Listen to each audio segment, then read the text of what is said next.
This last video here is going to be on three-dimensional space, three-dimensional vector. We had one-dimensional vectors that just went left or right, or up or down, with two-dimensional vectors that introduced a y-coordinate, so it had a planar type of configuration. Now we're going to have a vector with a spatial representation in three dimensions. So we have an x-axis, a y-axis, and a z-axis, and they kind of are all mutually perpendicular to each other, or orthogonal. And we want to look at vector p over here, which is coming out from the origin and heading out into space. If we look at the arrowhead and we drop it straight down onto the xy plane, you see that on the xy plane, this projection, let's draw the projection of it in blue. Here is the projection of vector p in space looking down as a shadow on the xy plane. We see that the x component has a length of 5 and the y component has a length of 5. And upward, if we look at the z-axis, because it's like kind of like taken off into space from a 45-degree axis angle here on the xy plane of magnitude 4. So how can we write this p vector as a representation of its components? Well, the I component is in the x direction. It's a positive x direction, so we got 5 units. So it's going to be 5 times I hat plus, in the y direction, it's going to be 5 j hat. And when we only did 2 dimensions, that's all we worried about. But now we have a third dimension, the z dimension, and we have to add that. And we said that this is magnitude 4. The z has a unit vector called k, so we have ijk. These are the unit vectors. So there it is. There's the representation of vector p in space. It has an I component, a j component, and a k component. If I want to know the length of vector p, I'm asking for the magnitude, the absolute value. What is the magnitude or length of the vector? I would simply, in 3 dimensions, do the same as you would with 2 dimensions, except you add that extra k value. So you're going to take the I squared, so it's 5 squared, plus the j squared, which is another 5 squared, plus the k value squared. Oh, what did I do? Fifth? Wow, it's time to quit today. It's Saturday. All right, so that's it. 5 squared plus 5 squared plus 4 squared. That's the magnitude of p. Now, angle is going to be a little bit different because it depends on what you're talking about, and we're not going to really be doing anything in physics, I don't think, this year. We're going to have to actually draw these type of things, but you can have one angle here, which you'd represent as theta, and you would just simply use your x component and your y component to give this angle. And then you'd have another angle which you could represent as your angle in here. And we could call that something totally different. We could call it that, phi. And we would get that by, this is 4, and whatever we had here for the resultant we could use, and then we could take the inverse tangent to find that angle. So these angles are not something that we're going to be dealing with specifically, but it's not really very hard to find them. You simply look at a plane where your angle is being sought after and use the Pythagorean theorem. The main thing here is that this is going to be your magnitude. All right, with the remaining time here then, since we addressed the unit vectors and what they were, and I showed you how to represent any vector in terms of its constituent unit vectors and how to do that, and how to find its magnitude and then angle. What we're going to do now is 2 very important algebraic manipulations that we're going to use with vectors. The first one, which I'm going to show you here, is called the dot product. The dot product of two vectors. Dot product looks like this. You have vector A dot vector B, and that is some magnitude or quantity.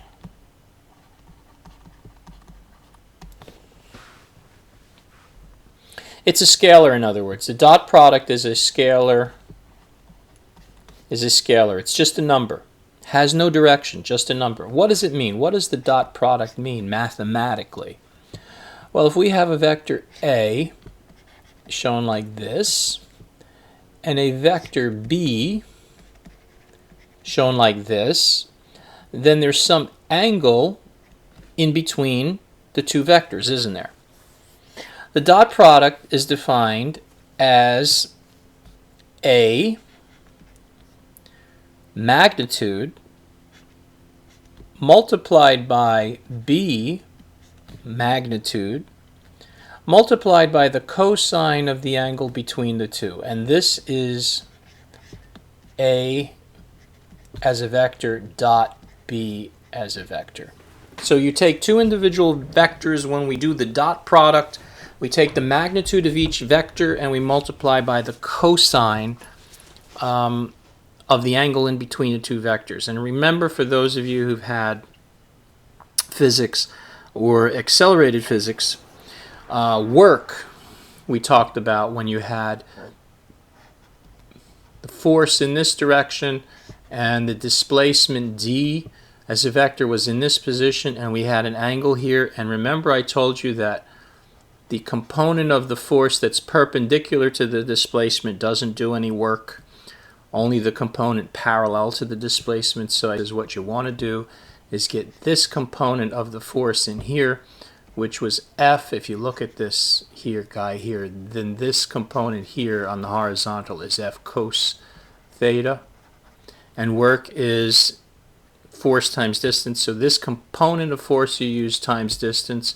So we said work was F times cos theta times the distance d. And I says if you have force and displacement with some angle between the two, we take the magnitude of the force times the magnitude of the displacement times the cosine of the angle in between the two. What we were really doing there was something called the dot product, which is in vector mathematics. It's you take two vectors, you take the magnitude of each vector, and you multiply the magnitudes together, and you multiply that by the cosine of the angle in between. So that's it. A dot B is the same as B dot A. Why? Because it just doesn't matter. You know, you got the cosine of the theta is cosine of the theta, and magnitude. So this here is just a number. Has no direction, so it's not a vector. So dot product is not a vector. It is a number. It's a scalar quantity. It is simply a magnitude times the cosine of the angle between the two. That is something that we're going to need to know, and we're going to develop that a little bit later.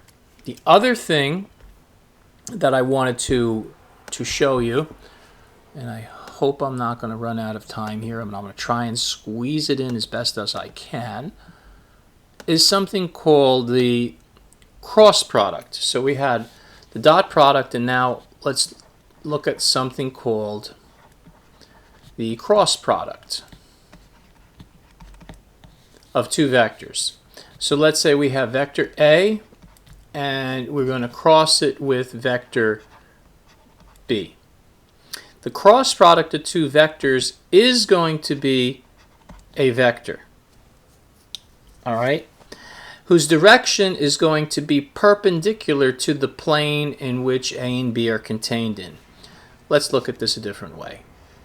Let's imagine a plane here in which we have vector A going in this direction and vector B going in that direction. And let's say then that we have an angle theta between vector A and vector B. The cross product of A cross B is going to be defined as the magnitude of vector A times the magnitude of vector B, just like the dot product, but instead of using cosine now, we're going to use the sine function, and we're going to take the sine of the angle between the two vectors, and then in a plane that is how should we say this? In space that is perpendicular to the plane, we are going to show the direction of a vector with this magnitude. So this is the magnitude of the vector. That's the magnitude. And now the direction is going to be given by the right-hand rule. The right-hand rule. What's the right-hand rule? The right-hand rule, and this is something I'll have to show you in class, but it is when you take your fingers and you take your four fingers, not your thumb, but you just take your four fingers, excluding the thumb, and you start with the four fingers on this vector A, and you curl them towards vector B, and you look at the direction which your thumb is pointing, and that's the direction of your vector. So if I put my fingers on A to close A towards B, that's A cross B, you start with A and you go to close this vector, like shut the door onto B, your thumb will be pointing downward, and so perpendicular to this plane is the direction. This is perpendicular to the plane, and it's outside the plane because it's perpendicular to it. This is the vector C. Okay? If I wanted to show the cross product of B cross A, then I'll start with my fingers on B and I'll curl it towards A, and as I curl my four fingers from B to A, my thumb points upward. So in this case, the cross product would be a vector going upward. So this is C2, this is C1. So this will be vector C2. This will be vector C1. So if I have two vectors, I'll do it this way, and B and angle theta, A cross B, you curl your fingers from A to B, and your vector C is your result that points in the direction of your thumb, perpendicular to the plane of A and B, whose magnitude then is the magnitude of A times the magnitude of B times the sine of the angle between A and B. Those are the only two mathematical operations really for this course that I believe that we're going to run into. It's important to know the dot product and the cross product. I'll be explaining it more in class, and we'll have plenty of opportunity to get really used to this and familiar with it so that it won't be an issue. It's hard to tell you and describe it to you over the video, but in class we'll go over it. So if you're not getting it now, don't worry about it. Basically, let me see if I could draw it. If that's your thumb, and these are your four fingers here, and you curl your fingers that way, then the direction of your thumb, in this case it'd be pointing up, is the cross product.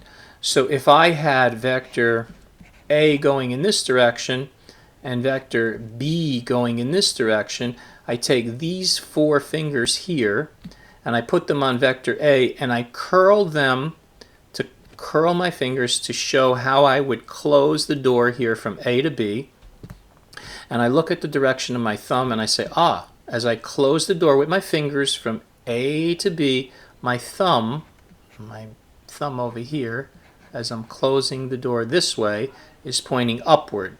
So the cross product of A cross B is going to be vector C, which is upward, because the fingers close the door from A to B.